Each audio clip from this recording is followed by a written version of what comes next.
Okay, we're recording. Good. Okay. So like we said, I've got a bit of a script, and I've got some times in here too where you can just jump in. Don't feel like you have to be formal or anything. That's kind of I do that too much. Just it's a conversation between you and I. It should be easy enough to do, I would hope. What is this mostly about? Or Your time in the service. okay. You were a World War II vet, correct? Yeah. Okay. Let's start with today is October 1st, 2012. This interview is part of the Muscatine, Iowa Senior Resources Oral History Project. The purpose of this interview is to preserve the history of sacrifice made by Muscatine's Armed Forces veterans. Our intent is to record the thoughts, feelings, and memories of service of our Armed Forces veterans so we will not forget the sacrifices made on behalf of us all. I am Todd Posey, Executive Director of Senior Resources, Muscatine, Iowa. Today I am interviewing Richard Stammer. Richard, when and where were you born? 3/11/25. Here in Muscatine? Yeah. Okay, so you're a Muscatine native. Where are you currently living? At Carrington Place on Mulberry. Okay, and that's here in Muscatine as Yeah. well. And so it's safe to assume that you grew up here, spent your boyhood here and grew up. Did you graduate from high school? I was drafted about a month and a half before I started senior year. Folks wanted me to take deferment until I finished school. I said no. They sent me the thing, I'm going. I did. I come back probably in 46. I signed up for school again, and in what part of the service I was in infantry, a lot of combat, I couldn't sit in school. I was out for several years. I got married. We moved to Davenport. They come up with a senior or a high school graduation program in Davenport. I signed for that, went up to Davenport, lived in Davenport, and went to the graduation classes and graduated from Davenport, credited to Muscatine. Wow, Yeah. that was quite a trip. Your current marital status? My wife passed away last May. Last May. Okay. Do you have any children? I have 4 boys. 4 boys. Yeah. Okay. Any grandchildren? Yes.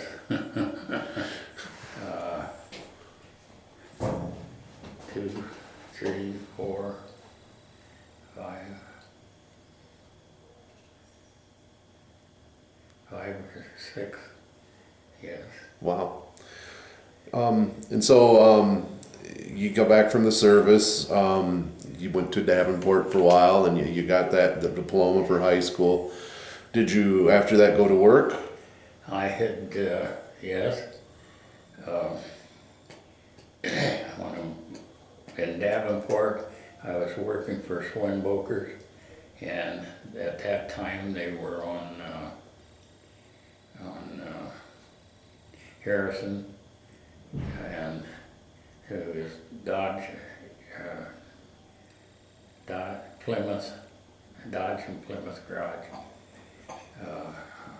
Also, at one time I went to work for a service manager for Goodyear Tire Company in Davenport, and also went back to Swinbokers again. Okay. Was with him for some time. We moved back where we live out in the country here, about 12 miles. And somehow or another I got on with John Manfield Pipe, make plastic pipe and wool. That has changed from John Mansfield to JM, and it's I think a Japanese pipe now. Okay. What year was it when you got drafted? 43. 1943, and you were just 17 at the time. 18. 18. Did you, what branch of the service were you drafted for? I wasn't, I had to ask if I wanted to go to Army, Navy, Marines. I didn't ask. I didn't have anybody I knew that was going to different parts. And I just took what come out. Where did they end up putting you? I ended up in Army training in Camp Dodge. No, I'm sorry. Enlisted back to Camp Dodge. We left Muscatine and went to Camp Blanding, Florida for basic training, infantry, or Army, or whatever. Okay.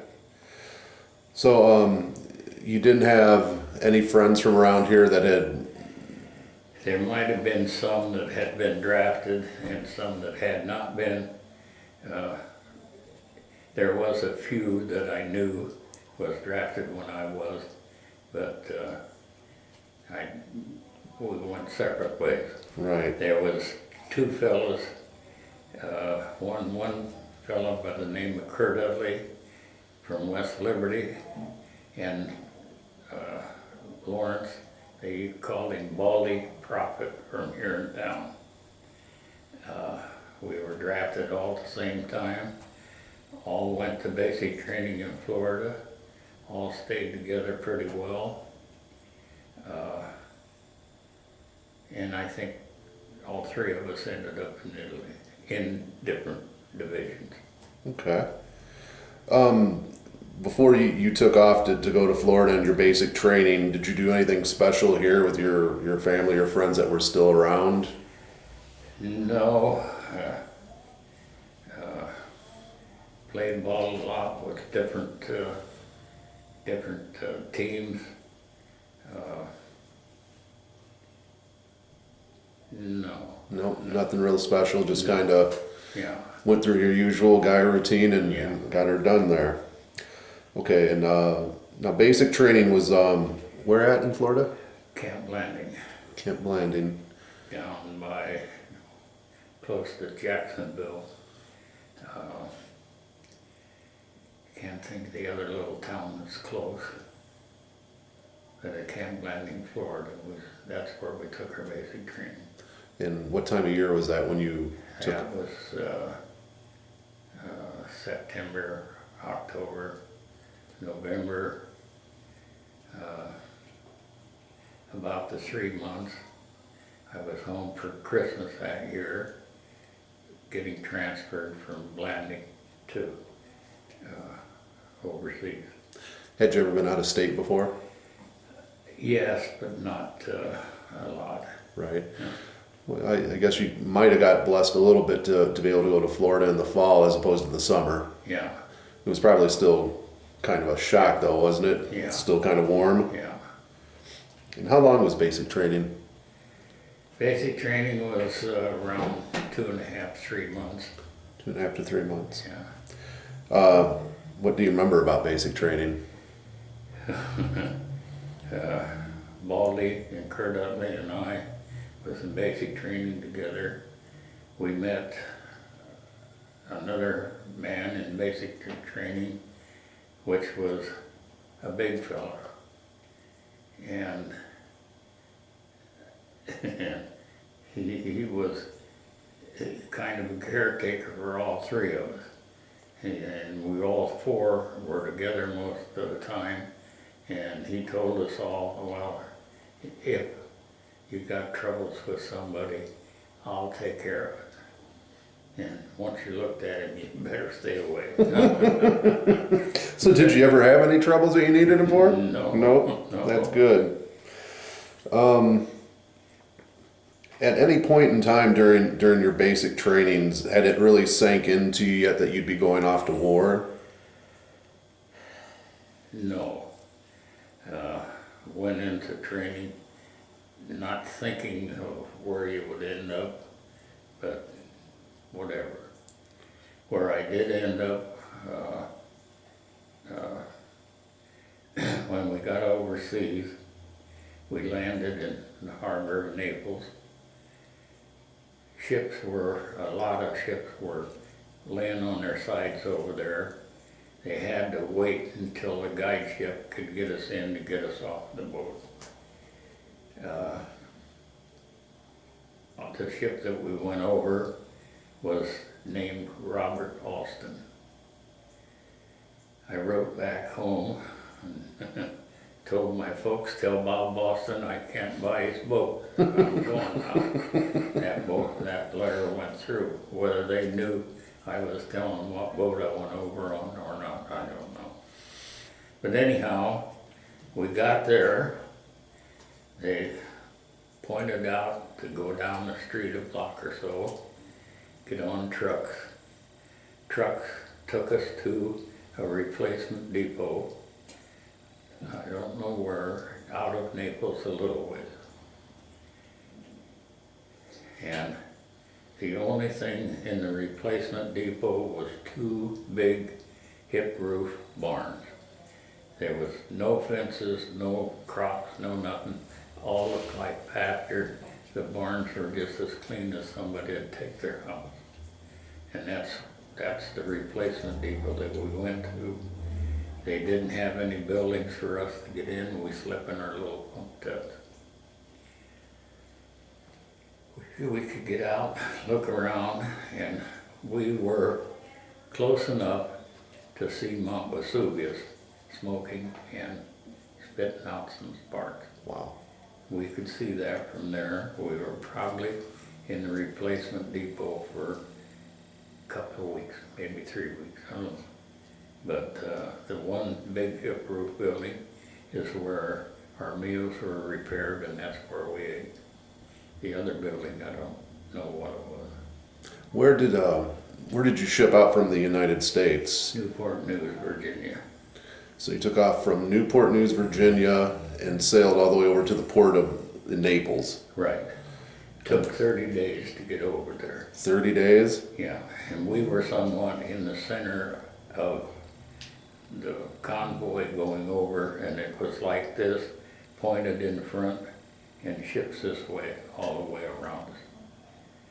And that's all we could see was ships, rows. In the Atlantic at that time too, it was a big U-boat threat. Yeah. Of course, so. Yeah, there was a couple times over the intercom on the boat that possibility warnings of submarines. And there was another one of the ships with us that had these barrels on they could throw over and they'd explode as they went down. We seen that ship, but whether they throwed any over or what, I don't know.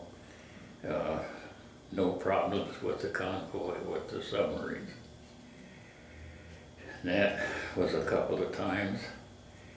One other time over the intercom, it announced that there would be a funeral on the way over. 2 guys on a ship in front of us had passed on. And they was going to have the services the next day. So I and some other guys went up to the side of the ship so we could see the one in front of it. And over the intercom come the services, and question mark at that time if they were going to bury him. They did. They had their chute on there on the side of the ship. They done the services. 2 men were buried at sea, going to sea. What kind of ship was the Robert Austin? A small Liberty ship, very small.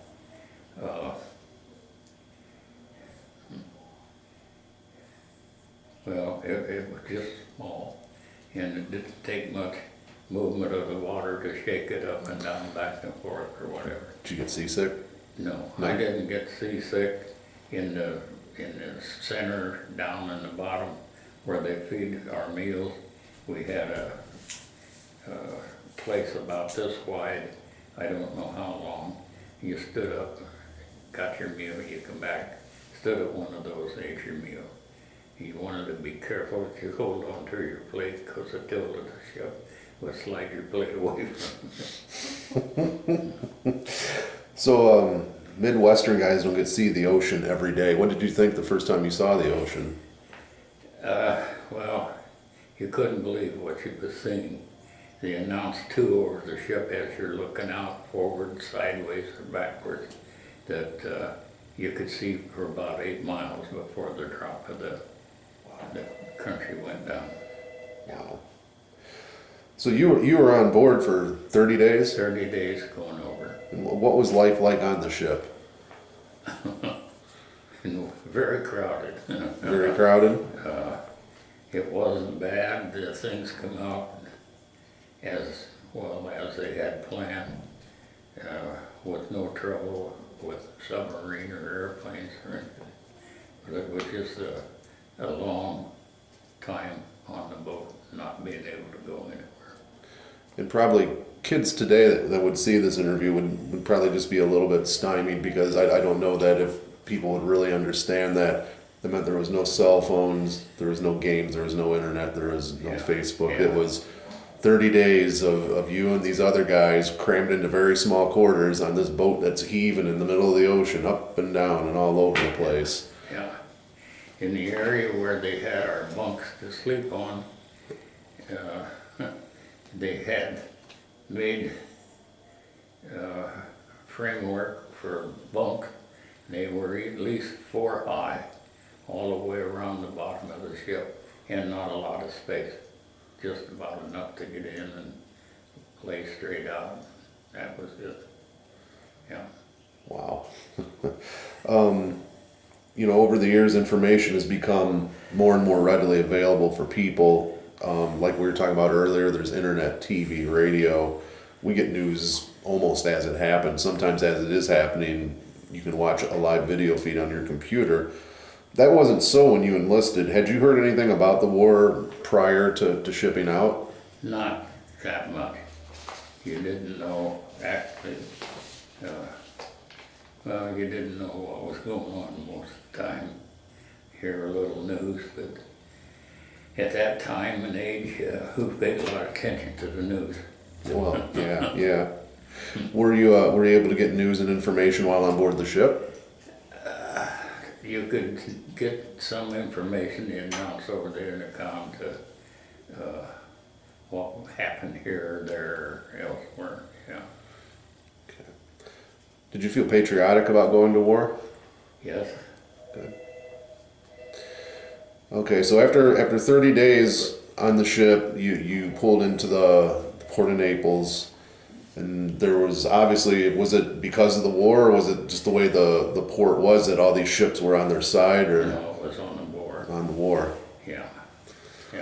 And so you had to have a guide shift kind of bring you guys on in. Get you in.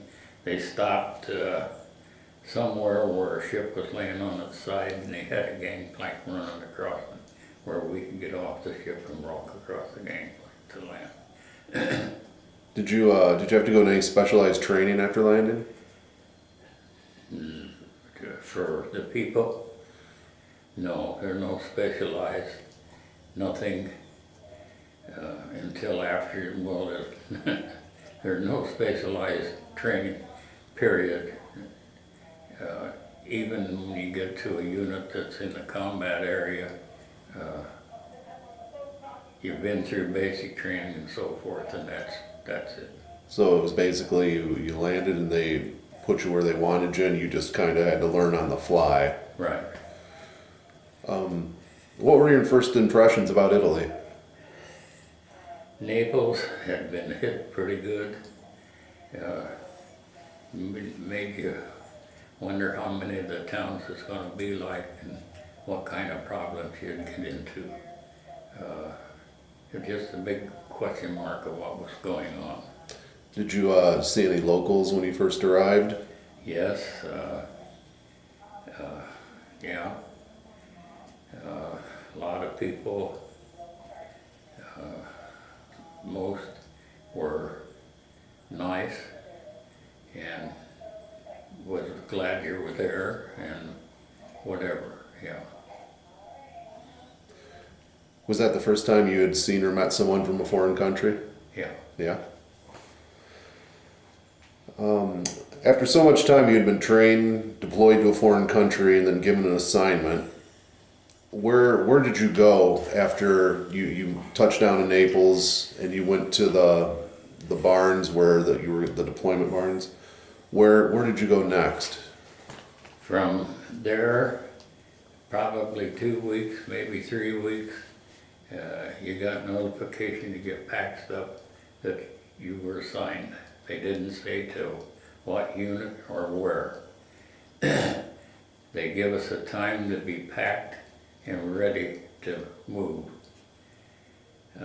Day or two of that, and back to Naples, got on LSTs and landed in Anzio Beachhead. Anzio. Were any of the guys you'd been with in basics with you on that first assignment? No. No. You had no idea how long you'd be in Anzio either, right? When the LSTs dropped the front of the ship out so we could get out, some guys was in water up to the knees and some of them was in water almost hip high. They pointed at a line of trucks over on the road, said get over there as fast as you can. We did. We got on the trucks. We didn't know where we were going. It started to get dark that evening. The trucks pulled over to a stop and said, get out, we're staying here. There's foxholes up here. You'll stay with one of those guys. The foxholes were about as deep, or maybe a little deeper than that shelf thing, and probably as square as this unit here, and that's where we stayed overnight, going to our unit. We got on the trucks the next day. They went up to where you get into the unit you were assigned to. They stopped and there was people from that unit take you to the place that you were assigned.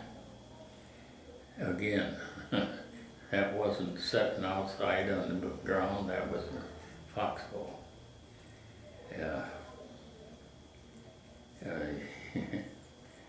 I don't know or remember the fellow that I was in the foxhole with at all at that time, signed to the 34th Division, 168 Infantry, E Company. You didn't make too much of a fire in the daytime because of the smoke, they could see it, and also at night they could see the fire.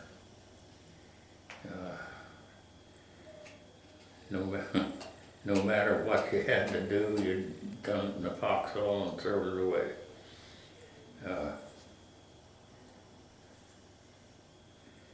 Well, that's Anzio. Was Anzio the front line, or what did you call it, the front line? That's a part of the front line, and at night they would ask for volunteers or assign people to go back to an area where transportation could come up to and you could get ammunition and food. Now, I was after ammunition or food that night. Made the first or second, and we went over in the dark to get food. What they gave me was a case of fresh eggs, and I was trying to get a hold of it so I could stand up with it and we could start back, and all at once we heard a whistle. I didn't know what it was because I hadn't been there that long. The sergeant that had charge of the unit says, put down whatever you got, hit the ground. It was a cannon shell where it come from, who knows? But you didn't hear a fire, but as it was getting closer, you could hear a whistle. I just got my eggs put down. I was bent over a little bit, and something hit me in top of the left buttock. It knocked me down, turned me over, and Sergeant was hollering about it. Everybody answered, and I answered that I had been hit. So what they did from there, I don't know, but the people that have been hurt went back to an aid station, which is rather close to most of the combat. And from there, they sent me back to the hospital.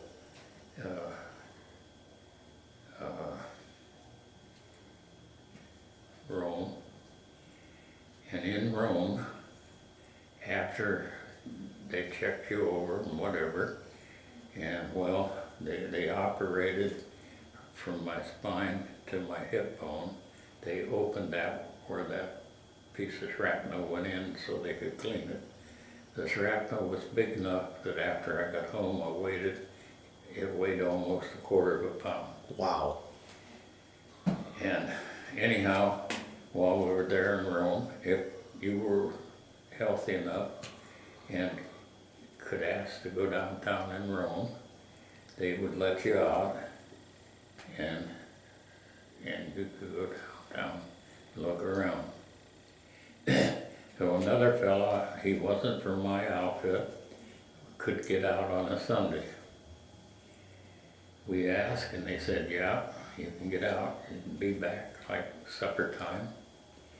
So as we walked around Rome, we walked down to the Colosseum. You couldn't get in it, it was all locked up. We walked around it and looked and talked about it. Then there was a park that I said, well, let's go look at the park. You know, we got a park for kids at home. There was no toys, no nothing for kids. It was big statues on big cement bottoms and the people up on top. So we couldn't read what was on the statues, and we didn't know what those were. I didn't find out what those were until about 5-6 years ago. Anyhow, from there, we're walking around back towards Rome, and the Catholic church, the big, what do you call it? I can't think. St. Peter's? Yeah. We was walking back, we was close to there, we were in our uniforms. I looked at him and I said, well, this is Sunday, let's see if they'll let us go into church. No problem. We walked in, sat down, listened to the church services. They had communion that day. We didn't participate in communion, but it was a good day of Sunday for church. And then back to the unit, to the hospital. And then, I don't know what date it was, I got sent back to the outfit and was getting along fine. And I was out with Sergeant Desborough. This was on the 4th of July. 3rd or 4th, and Sergeant, what they did at different times when you were on the front line, actually in combat area, if they thought the Germans left, they would send a few people out to check the outfit. So my platoon sergeant at that time was Sergeant Bob Desborough, and I told him I would go with. So we had been out in front of the unit, for quite a while, and quite a bit in front. And all at once there was a shot. He fell. The shot went through, well, he was down.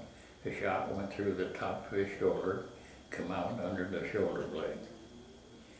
I went up to get him and just got him back a little ways, and I felt a sting. And right here under my ear, a little spot. And they got him, well, not the Red Cross, but the people that's out for medical. They come and got him. They seen this, and mine was blood, and they took me with them. Went back to an aid station, not a hospital, aid station. They took care of him, sent him back to the hospital. They cleaned me and put a patch on it, and I went back to the unit. So how long was it between the shrapnel and then the bullet wound? May the 2nd to July the 4th. Wow, so maybe 2 months at the most? Yeah. Then we back into the unit, and July the 17th, yeah, a little ahead on both of those. No, July the 17th we were out. Over in this area was kind of a pasture wooded area. Over here it was clear and a house on top, and we come down around this way, got down to the bottom of the area where it started uphill on the other side. The Germans started coming out toward us. So we called for help, mortar fire and cannon. The Germans took off, and so we finally got up the hill on the other side. There was a couple houses over there, and all at once, this might have been like a small little town, just half a dozen or a dozen houses. And as we come up to the top of that, Germans were there. They started firing. Cannon would back up from a house and fire down toward us. And I don't know how many men in our company were hurt. Most of us that could do it would go get one that was wounded, bring them back, put softened ilmenite in their wound, patch it up, get them ready to be transferred back to a hospital. I had probably taken care of 2 or 3 guys, and the Germans pulled out then. They didn't, you don't know how far they were going to go, but they left the area. And I said, well, I got to go. I was sitting down like so in this house because the Germans had left. And I said, well, I got to go check on my men. I was a platoon sergeant. So I put my hands on the legs to get up, and I said, oh, no. What's the matter with you? I said, Pat's leg's wet. He raised my hand, and it was red. I didn't know when I got it. And back to the aid unit, and they bandaged it up and said, well, you gotta go to the hospital. So, back to the hospital, and I don't remember just where. Anyhow, we're in there, they operated, took a piece of shrapnel out. It was about like the eraser on a wood pencil. And so, was there for, I don't know, 2-3 weeks. The doctor come around one day and I said, Doc, I said, how long do I have to stay in this kind of stuff? I said, I don't want my name on one of those things. He kind of chuckled. He said, if it isn't bad enough, there's anything I can do about it. Okay, so I guess we'll have to stay with it. 2 or 3 days later, I'm down in the hospital where wounded people are coming in. And I'm looking there, I see 3 or 4 guys from my company. And I asked one of them what's going on. They said, well, we run into one of those things that they just raise hell with us. They really give us problems. And I said, well, how about my platoon? No, he said, they're your guys too. And he said they took a guy out of the second platoon and put him in as your platoon sergeant. I said, what? He hasn't been here that long. He's not acquainted with this kind of stuff. Well, that's what they did. Next day the doctor comes around. Doc, how soon can you send me back? He says, I thought you would ask how soon you could get out of there. And then I told him what I'd seen that day and what happened. And they put this other guy in charge of my men. And he said, I got a hike coming up tomorrow. If you make the hike, I'll sign the pictures for you to go back. So I made the hike and went back.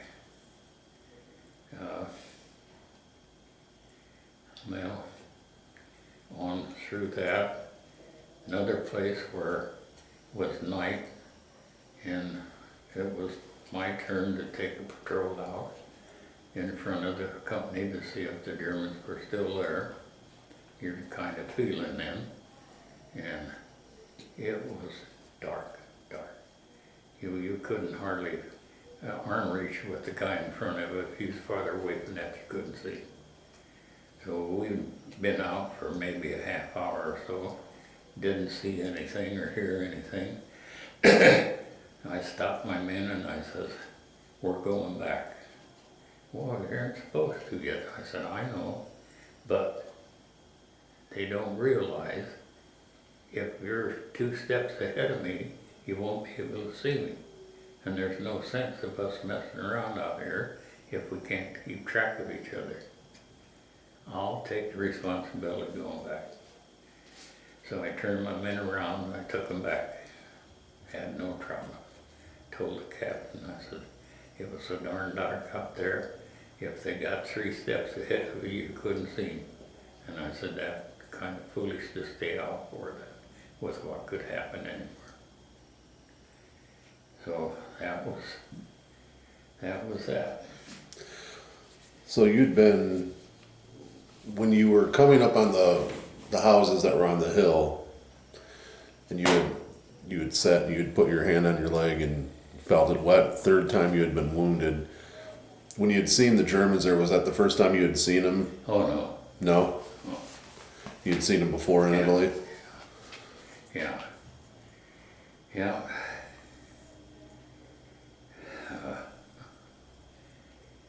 Yeah.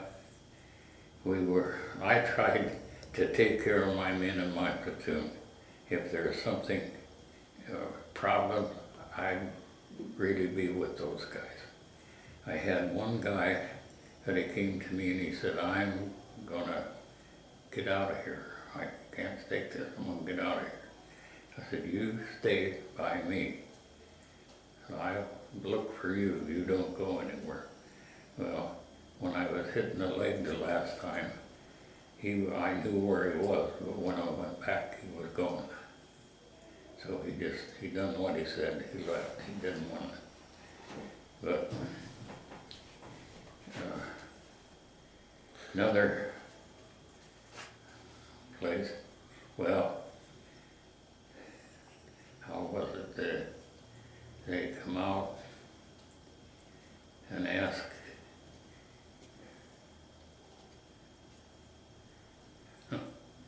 if you wanted to.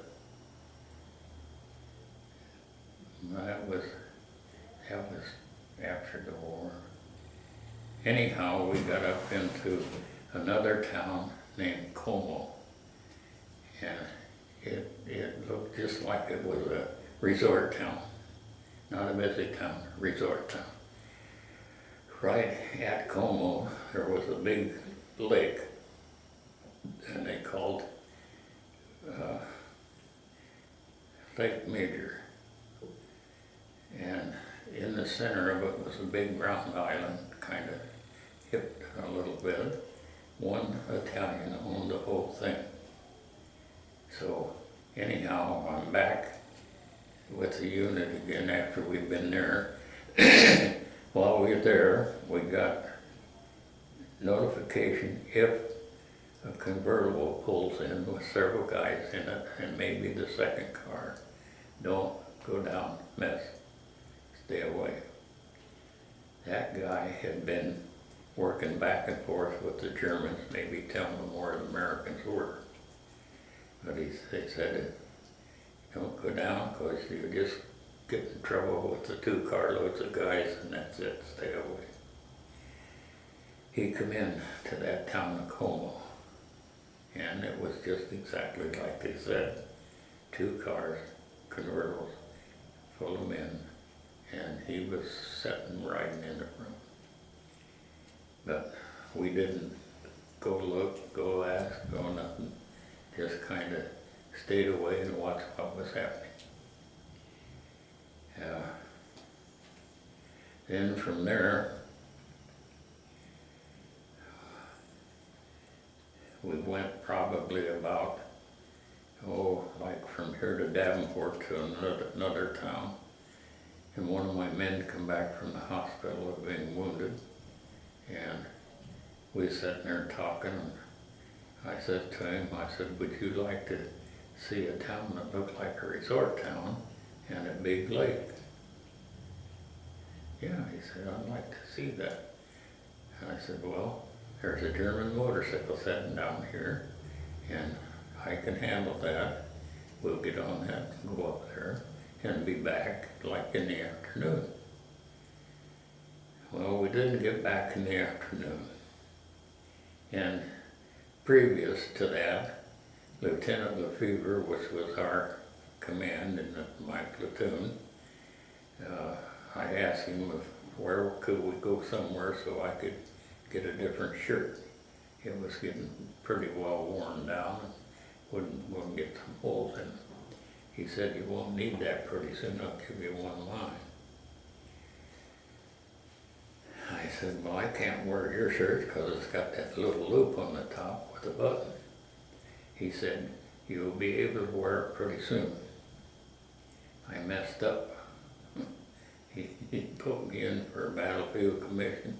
When I took this one guy up to see this town and come back, we had a flat tire on the motorcycle, and that took us darn near to half a day.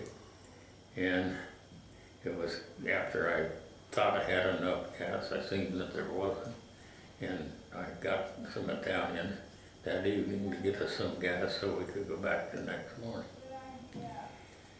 So on the way back, we come through a little town. The English were there on the entrance of town watching things, and the guard that come out, why, he wasn't any problem. I told him that our company just moved up the road there to the next town, and oh, that's all right. I'm looking this way. Here come another Englishman. It must have been one of the officers, because he was hurrying. And I said to the guy on the back, right behind me on the bike, I said, hang on, we're leaving. I said, that guy coming out, he don't look like he's gonna let us go through. So we zooped out of there, and like Muscatine to Fruitland, that's where our company was. And no problems there. So the next day, I'm walking close. First sergeant come out, he said, you messed up. Oh, how's that? He said, division come after you to take you back. Well, that was to get the commission. And you weren't here. I didn't tell them anything, but, you know, I just shook my head and walked away, not anything I could do. But I messed up being a commissioner when right almost the end of the war. But it's the way it goes. Any of those, were you wounded, was it just 3 times, or were you wounded more? 3. 3? And did any of those times, did you ever register pain?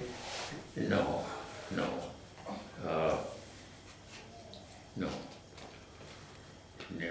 You never think of them, and whatever.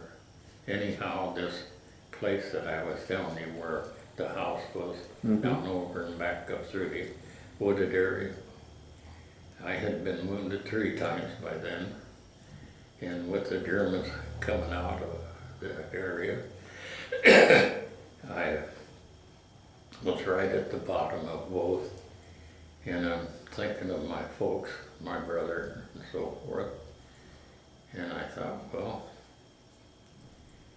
we'll see if I can say a prayer. I did, thank my folks, and prayed for them, my brother, and not knowingly what was going to happen, a big blue circle come out in front of me and give me an answer. I asked whatever was going to happen to me and take care of the folks and so forth. The answer came back that you're going to get home after things are done, but they couldn't say in what condition. So that was the answer in this big blue, well, it was a big solid blue circle. So anyhow, that was it. And they gave you some peace of mind. Yes, yeah. Then too, after that, we were going ahead, and the Germans were moving out, and they would move out quite a ways. So I might be a little ahead, a little behind. We're going back up to the front line, and one of the boys from town here, he wasn't with us, had been killed in Italy. I wrote to the folks to get his address and what outfit he was in and so forth. And I got it when we was going back to the front lines. I seen a cemetery over in the end, and our unit going back was stopped for a while. I asked the lieutenant how long we're going to be stopped. He said, I can't tell you, but probably up to a half an hour. I said, can I go over to that cemetery? Yes, but he said, don't stay long. Do what you're going to do and get right back. I did. Went over to the cemetery, went up to the office or the wherever, and asked if that fellow from Muscatine was in the cemetery. He said yes, and he told me where he was in there. I walked out to his grave, stood there for a little bit, and got back to the unit and wrote to my folks that I've seen his name in the cemetery and was there. I asked the guy in charge there of big problems or what.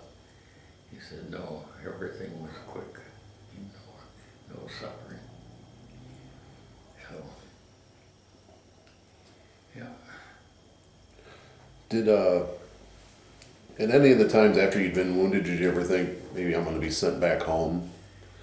No, I thought, a little bit I was talking about the doctor of saying, yeah, I'm not asking to go home, but and I don't want to have my name on one of those.